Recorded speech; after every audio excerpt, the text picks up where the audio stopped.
Quatrième recommandation de la parole de Dieu, c'est porter l'arme de combat. Si vous vous rappelez dans Éphésiens 6, toutes les armes étaient des armes de défense, mais il y avait une arme de combat, c'était quoi? L'épée. L'épée de l'esprit qui est la parole de Dieu. Qui est la parole de Dieu, l'épée, la prière, la parole de Dieu. J'aime bien dire que la prière, c'est parler à Dieu, c'est parler à l'univers, souvent pour les ordonner des choses avec la parole de Dieu. Et quand vous lisez Éphésiens 6, c'est ce que Éphésiens 6 dit. D'accord? Donc, la prière, je veux vous montrer deux façons de prier pour pouvoir gérer ces ennemis. La première, c'est prier pour nos ennemis. Et c'est ce que le Seigneur Jésus-Christ nous a donné comme recommandation dans le passage principal qu'on a lu tout à l'heure dans Luc 6. Priez pour vos ennemis. Alors, priez pour vos ennemis. Regardons qui a prié pour ses ennemis dans la parole pour comprendre ce que ça veut dire. Parce qu'il faut qu'on soit clair sur ce que ça veut dire. Le Seigneur Jésus a prié pour ses ennemis. Vous vous souvenez? Quand il était sur la croix, qu'est-ce qu'il a dit? Père, pardonne-leur car ils ne savent pas ce qu'ils font. Alléluia. Et encore une fois, le pardon revient. Il a prié pour dire, Seigneur, ne leur en veux pas, pardonne-leur. Ils ne savent pas ce qu'ils font. Et ça, c'est des personnes que Dieu a utilisées pour accomplir son plan. C'est les pharisiens, c'est Hérode et toutes ces personnes qui ont mis Jésus-Christ à mort et qui l'ont tué. Ils ne savaient pas ce qu'ils faisaient, mais Dieu a utilisé ce que le diable pensait être une ruse pour tuer Jésus-Christ. Dieu a utilisé ça pour envoyer la gloire et le salut au monde. Amen. Donc, Jésus-Christ dit, pardonne-leur. Donc, voilà une façon de prier pour ses ennemis. C'est de demander au Seigneur de leur pardonner. Parce qu'ils ne savent pas ce qu'ils font. Il faut prier pour ses ennemis. Et la Bible même dit que si tu pries, là, c'est des charbons ardents que tu mets sur leur tête. Donc, il ne s'agit pas d'aller prier en te disant, comme je veux qu'ils aient des charbons ardents, je prie. Non, priez pour que Dieu leur pardonne. Et la deuxième chose, c'est le combat spirituel. Non, avant d'arriver à ça, la deuxième façon de prier pour ses ennemis, regardons David, quelqu'un d'autre qui a prié pour ses ennemis. Prière un peu différente du Seigneur. Prière un peu différente du Seigneur Jésus. Si vous lisez Psaume 7, versets 4 à 8, je vous disais que David est quelqu'un qui s'est beaucoup battu et qui a été beaucoup attaqué. Je vais regarder Psaume 7 juste pour vous dire un peu ce genre de prière, pour que vous voyez comment David priait pour ses ennemis. Psaume 7, verset 4 à 7. Et je lis. Seigneur mon Dieu, si j'ai fait ce qu'on dit, si mes mains ont commis un crime, si j'ai rendu le mal pour le mal, ou si j'ai dépouillé celui qui m'en veut sans raison, alors que l'ennemi me poursuive et qu'il me rattrape, qu'il me piétine à terre, tout vivant, et traîne mon honneur dans la boue. Fâche-toi, Seigneur, et interviens. Oppose-toi à mes adversaires furieux, toi qui établis le droit, veille auprès de moi. Alléluia. Donc voilà une prière, c'est prière pour les ennemis aussi. Mais où David est en train de dire, Seigneur, et là je vais vous rappeler de la droiture dont je parlais au début. Quand tu es droit et que tu sais que chaque action que tu as posée, c'est le Seigneur qui t'a inspiré à te les poser. Si tu as fait des erreurs, tu as sincèrement demandé pardon au Seigneur. Si ton cœur est pur, tu peux faire ce genre de prière au Seigneur. Et dire au Seigneur, Seigneur, si j'ai fait ça de mal, mon ennemi n'a qu'à m'avoir. Mais si ce n'est pas le cas là, Seigneur, toi-même, gère cette situation et interviens, mets-toi en colère. Et la parole de Dieu nous montre très souvent quand Dieu est en colère contre les ennemis de ses enfants. Donc c'est une prière à faire. Surtout les ennemis qui sont en train de vous détruire et qui sont dans un combat et qui sont acharnés à vous détruire sans vous laisser. C'est des ennemis même, c'est-à-dire là où la Bible dit le diable vient pour égorger, détruire, finir avec vous là. Ce genre d'ennemi-là, vous devez rentrer dans un système de prière comme David aussi l'a fait. Vous priez parce qu'on ne se bat pas. Rappelez-vous, la Bible dit, nous ne nous battons pas contre la chair et le sang. Donc la personne physique qui est en face de vous, je vais donner un exemple, que ce soit un de vos collègues ou une de vos collègues par exemple, qui est acharnée à vous détruire. Cette personne physique-là, la prière du Seigneur Jésus-Christ, que le Seigneur pardonne, lui pardonne, parce qu'elle ne sait pas ce qu'elle est en train de faire. Ok? Donc ça, et on pardonne à la personne. Mais l'esprit derrière cette personne-là, tu appelles la colère du Seigneur. Et tu dis au Seigneur, Seigneur, interviens en ma faveur, mets-toi en colère et viens décimer mes ennemis. D'accord? Et donc ça, c'est la prière de David qui s'attaque donc à l'esprit derrière, qui s'attaque au diable, au malin qui est en train de manipuler cette personne pour te faire du mal. Et donc ça, c'est très important. Vous allez voir, vous pouvez relire le psaume 91 et puis voir un peu comment David priait par rapport à ses ennemis et comment il appelait. En fait, il ne demandait pas à Dieu de tuer ses ennemis. Non. Il appelait à la justice divine. Il disait, Seigneur, toi, viens me défendre. Et il laissait le soin à l'Éternel de faire ce que lui, l'Éternel, pense bon envers ses ennemis. Il y a une nuance. Il y a une nuance. Et encore une fois, on parle à l'esprit derrière. Il y a une nuance. Donc, ce n'est pas, Seigneur, viens tuer mon ennemi, rends-le malade, rends-le... Non, non, non, non. C'est de dire, Éternel, interviens dans ma situation. Toi, le Dieu des armées, qui aime la justice, viens intervenir. Fais ce qui est bon. Détruis, viens. Donc, on parle au Seigneur pour que lui puisse venir intervenir. Amen. Donc, ça, c'est la prière. Et le combat spirituel. Le combat spirituel, et c'est ce qu'Éphésiens 6 parle très, très, très bien du combat spirituel. C'est vraiment un passage, si vous voyez vers la fin. Je veux rappeler juste que la prière, ce n'est pas des paroles vides. Je vois beaucoup, moi-même je les fais souvent, on va dans des veillées, on prie jusqu'au matin, puis on prie. C'est vrai qu'il faut prier à l'esprit et tout. Mais le combat spirituel, c'est d'abord de se munir des armes.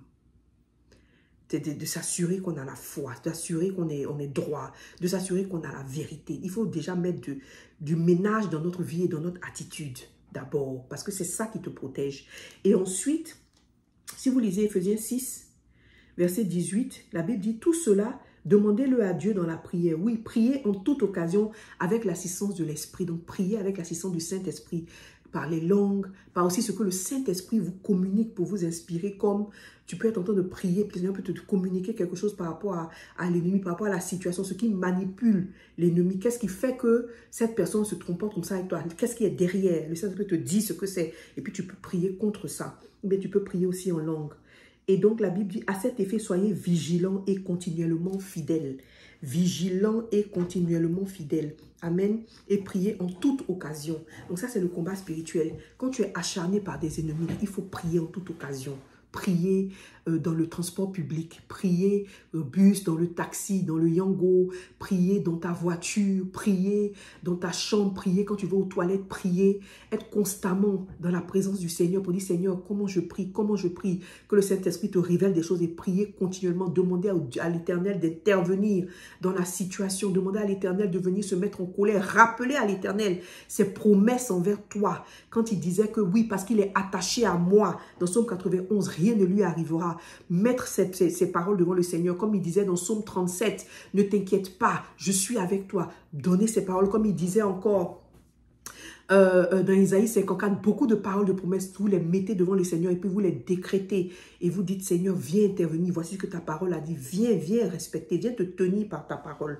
Alléluia, ça c'est le combat spirituel. Donc, la quatrième recommandation de la parole de Dieu en ce qui concerne la gestion de ses ennemis, c'est de prier en toute occasion, de prier. Quand tu es dans un combat fort avec des ennemis, combat spirituel, prière par la parole, prière par la parole, prière par la parole. Amen. La Bible dit accepter le salut comme casque et la parole de Dieu comme épée donnée par l'Esprit Saint. L'épée là, c'est la parole de Dieu. C'est pas la prière en fait. Et là, je vais insister. Vous voyez l'épée, la seule arme qui attaque en temps de guerre, c'est la parole de Dieu, c'est l'épée. On n'a pas dit l'épée de la prière. Vous voyez la différence? La parole de Dieu dit l'épée, la parole de Dieu comme épée. Qui donne cette épée-là? Le Saint-Esprit. Donc le Saint-Esprit te donne la parole. Et le Saint-Esprit t'inspire et t'ouvre les intelligences sur ce que la parole dit. Et tu prends la parole et maintenant tu la sors. C'est la prière.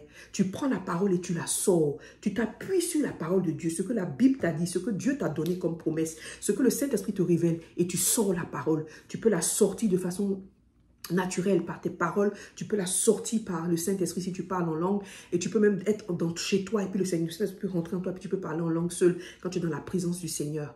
Alléluia. Donc le combat spirituel, c'est-à-dire utiliser la parole de Dieu et la proclamer. C'est ça la prière. Donc si tu passes toute une nuit à faire je sais pas, tu peux prier en langue, mais il faut te baser sur la parole de Dieu des fois aussi.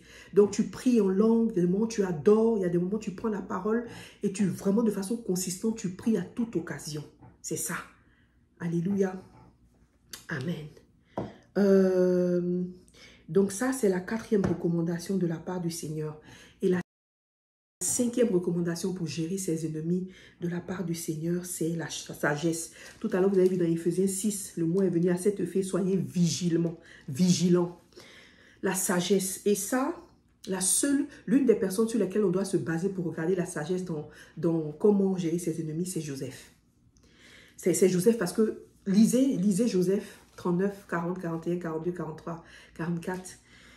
Moi, personnellement, c'est par le Seigneur Jésus-Christ d'abord et ensuite par Joseph que le Seigneur m'a fait comprendre comment gérer ses ennemis. Parce que moi, j'avais vraiment beaucoup de problèmes pour gérer les ennemis. Je ne savais pas quoi faire. Souvent, on a beaucoup d'émotions.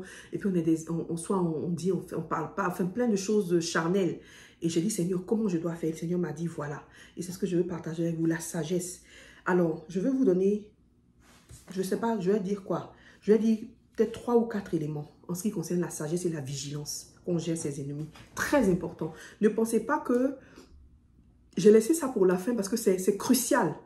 Si tu pries, comme on a dit tout à l'heure, si tu pries, si tu t'assures d'être droit, de dire la vérité, d'avoir la foi, donc tu as les armes de défense sur toi, si tu t'assures d'aimer et de pardonner tes ennemis, si tu t'assures de t'assurer que tu fais le service du Seigneur, tu travailles pour lui, tu as fait les 4, mais si, en plus ça, tu n'es pas vigilant, tu peux être très vulnérable face à tes ennemis. Très, très vulnérable. Oui, oui, oui, et puis ça peut te coûter. Donc, regardons ensemble dans la parole de Dieu. Genèse 42, 43, 44, 45. Je ne vais pas lire. S'il y a des versets clés, vous allez pouvoir les lire vous-même, mais je vais juste vous les dire. La première chose, dans la sagesse et dans la vigilance, c'est la distance avec tes ennemis ou le temps que tu passes avant de te réconcilier. C'est très, très important. Écoutez, même dans la parole de Dieu, vous avez vu que Judas était parmi les disciples, n'est-ce pas? Il a marché avec Jésus pendant 3 ans. Est-ce que vous avez vu un moment où le Seigneur Jésus-Christ a dit, par exemple, quand il était à Gethsémani, qu'il partait prier, il a appelé 3 de ses disciples à venir un peu plus proche de lui pour prier. Est-ce que Judas était parmi? Est-ce que vous vous souvenez de quand le Seigneur envoyait ses disciples, il envoyait certains, est-ce que Judas était parmi? Est-ce que vous vous souvenez quand le Seigneur s'éloignait pour prier, puis il est parti avec certains, ou même Élie lui a apparu sur la montagne, est-ce que Judas était parmi? Est-ce que vous avez vu un moment dans la parole de Dieu où Judas a été rapproché du Seigneur pour faire quelque chose? Le Seigneur l'a appelé. Non. Un seul moment où Judas a été mentionné quand le Seigneur Jésus-Christ mentionnait quelqu'un qui volait dans le panier. Donc, la distance et le temps. Distance par rapport à ses ennemis. La distance, vous voyez, Judas était parmi les ennemis, c'est-à-dire la vigilance, la prudence par rapport à ses ennemis. Parce qu'il y a un temps. Et ce temps-là, il faut s'assurer qu'on n'est pas en train de faire des choses qu'on ne doit pas faire. Donc, si vous identifiez un ennemi que le Seigneur vous a permis de savoir, que ce soit avant qu'il vous fasse du mal ou après, il faut être vigilant, laisser le temps. Et Joseph, on va venir maintenant sur Joseph, vous allez vous rendre compte que, avant d'arriver sur Joseph, parlons par exemple de David. Quand il s'est rendu compte qu'il travaillait pour Saül, c'était son employeur, c'était son patron. Mais le jour où il s'est rendu compte que Saül a essayé de le tuer, et Saül était dans une sorte de transe parce qu'il piquait des crises, il a lancé la flèche pour le tuer, David est parti. Il est parti, il a fui, il a mis de la distance. Et ensuite, Jonathan est venu lui dire, écoute, viens, je vais tester mon père. Et puis, s'il s'avère que vraiment c'était juste un truc qui lui était arrivé comme ça et qu'il ne veut pas vraiment te tuer, je vais te dire pour que tu reviennes. Et Jonathan a testé son père. Il allait dire à David, non, reviens. Et David est revenu. Mais après encore, cette fois-ci, il est reparti une deuxième fois et il s'est complètement éloigné de Saül. La distance par rapport à ses ennemis. C'est très important, même si c'est des ennemis proches. Il y a une manière aussi d'être distant, c'est-à-dire d'être prudent, même quand quelqu'un est proche. Mais il faut être très sage. Il faut vraiment que le Saint-Esprit nous parle, vous parle, nous parle. Parce qu'il ne faut pas aller faire des erreurs pour être distant avec des personnes avec qui vous ne devez pas être distant. Donc, ça demande vraiment une proximité et une intimité avec le Seigneur. Maintenant, regardons Joseph. Plusieurs années plus tard, quand il était en Égypte et il est devenu ministre, est-ce qu'il a contacté ses frères lui-même? Pour dire, mes frères, je reviens vers vous, je suis vivant. Le temps, la distance ou le temps, il a laissé le temps passer. Il a laissé la distance, il a laissé le temps passer. Parce qu'il y avait un temps précis auquel Dieu a lui-même envoyé ses ennemis, renvoyé ses ennemis vers lui pour une réconciliation. Il y a eu un temps. Donc la vigilance, le premier élément de vigilance, c'est la distance ou le temps. Amen. Amen. La deuxième chose, donc attendre que Dieu vous ramène ces personnes-là, d'une façon ou d'une autre. Et vous le saurez ce moment-là. Et pour Joseph, c'était le moment où ses frères sont venus acheter de la nourriture et qu'il les a reconnus jusqu'en Égypte où il était. Ils sont venus le trouver. Amen. La deuxième chose pour ce qui concerne la sagesse, être vigilant. La deuxième chose, c'est, et ça me plaît, c'est l'examen et le test. Examiner et tester. Il faut tester. Quand quelqu'un a été votre ennemi par le passé, vous a fait quelque chose pour vous détruire, pour vous faire du mal, et s'est positionné comme un ennemi et revient vers vous, il faut le tester. Il ne faut pas faire d'erreur. Il faut le tester. Parce que imaginez que Dalila revenait vers Samson, mais une autre femme de ce peuple revenait vers Samson et puis se laissait aller sans avoir testé. Ça allait être encore pire pour lui. Donc, il faut tester ces personnes. Et si vous regardez, Joseph a testé ses frères. Qu'est-ce qu'il a fait quand ils sont venus? Il leur a dit, vous êtes des espions. Il leur a dit, envoyez-moi votre petit frère, sinon je vous fais du mal. Il voulait savoir, en fait, est-ce qu'ils étaient prêts à tuer encore un autre de leurs frères? Il les a maltraités, il les a jetés en prison. Il a mis de l'argent dans leur sac pour faire croire qu'ils ont volé. Il leur a fait beaucoup de choses. La Bible dit, il les a traités sans ménagement, avec dureté. Parce qu'il voulait tester leur cœur. Est-ce que leur cœur était vraiment dans le regret? Est-ce qu'ils étaient venus vraiment pour lui faire du bien? Et il s'est rendu compte de ça quand? Il les a testés, il s'est rendu compte de ça quand ils ont commencé à parler eux-mêmes, entre eux, dans leur langue. Ils ne savaient pas que Joseph entendait. Ils ont commencé à dire, mais on n'aurait pas dû faire ça à notre frère. Qu'est-ce que Dieu est en train de nous faire? Dieu est en train de nous punir. Ils étaient dans le regret. Et c'est là que Joseph a su que ses frères étaient dans le regret de ce qu'il lui avait. Et il s'est rapproché d'eux. Il les avait déjà pardonnés, hein, comme on avait dit tout à l'heure, même de loin. Mais il s'est rapproché d'eux. C'est là qu'il les a laissés venir dans ses 50 mètres. Il leur a dit, allez chercher votre papa. Revenez avec votre frère. Je suis ici à cause de vous. C'est Dieu qui a permis cela. Et je voudrais qu'on lise ce passage-là rapidement parce que c'est un passage, je pense, assez poignant de ce qu'il a fait après les avoir testés. Donc, excusez-moi, voilà. Genèse chapitre 45. On va lire à partir du verset 4. Donc, il les a reçus chez lui à manger. Après les avoir maltraités, jetés en prison, fait peur, vraiment piégés de toutes sortes de manières, testés, il leur dit ici, approchez-vous de moi, leur dit-il. Ils s'approchèrent et Joseph reprit, c'est moi Joseph, votre frère, que vous avez vendu pour être emmené en Égypte. Ne vous tourmentez pas et ne vous faites pas de reproches de m'avoir vendu. Ne vous tourmentez pas et ne vous faites pas de reproches de m'avoir vendu ainsi. C'est Dieu qui m'a envoyé ici à l'avance pour que je puisse vous sauver la vie. Il y a déjà eu 2 années de famine dans le pays, mais pendant 5 années encore, on ne pourra ni labourer la terre, ni récolter les moissons. Dieu m'a donc envoyé, verset 7, dans ce pays avant vous, pour que vous puissiez y avoir des descendants et y survivre. C'est une merveilleuse délivrance. Ce n'est pas vous qui m'avez envoyé ici, mais c'est Dieu. Alléluia. Donc après les avoir testés, après avoir vu que leur cœur était dans le regret, Joseph finalement se réconcilie avec eux, se rapproche et leur dit, venez vivre avec moi. Parce que en fait, ce que vous m'avez fait là, c'est une merveilleuse délivrance.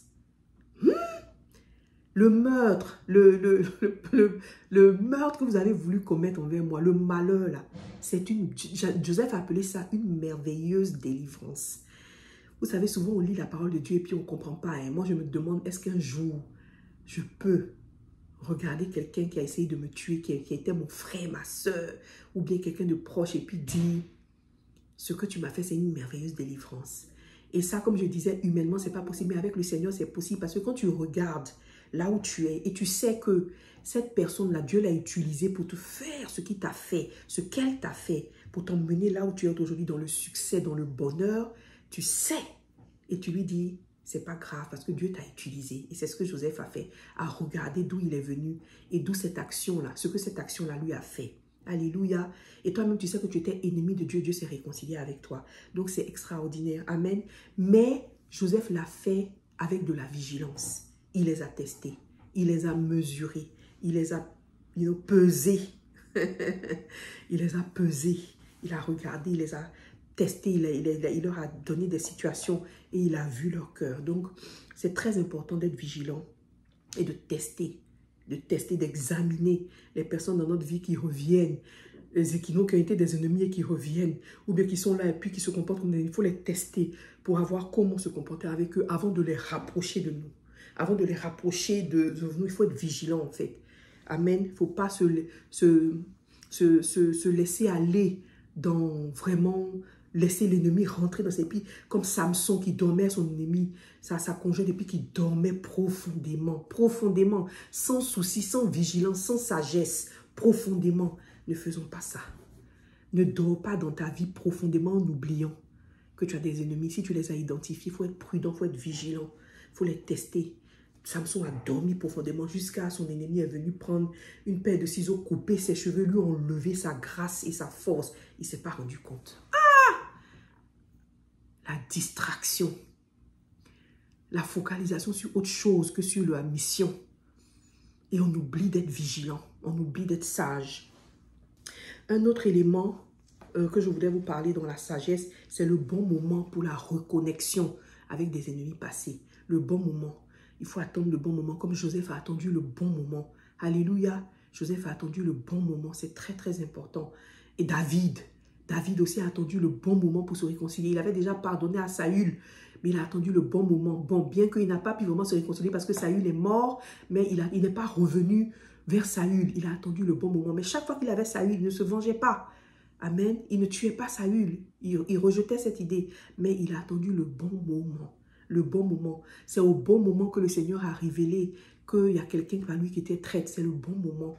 Alléluia. Donc, il faut être sage et vigilant. C'est très, très important.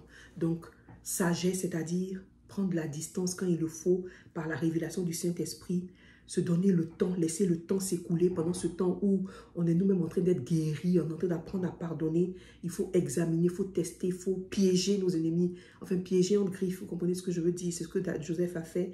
Et il faut attendre le bon moment pour la réconciliation. Alléluia. Voici donc les 5 recommandations qui émanent de la parole de Dieu sur comment gérer ses ennemis dans son entourage. Vous savez, nous sommes à la fin du mois de juillet.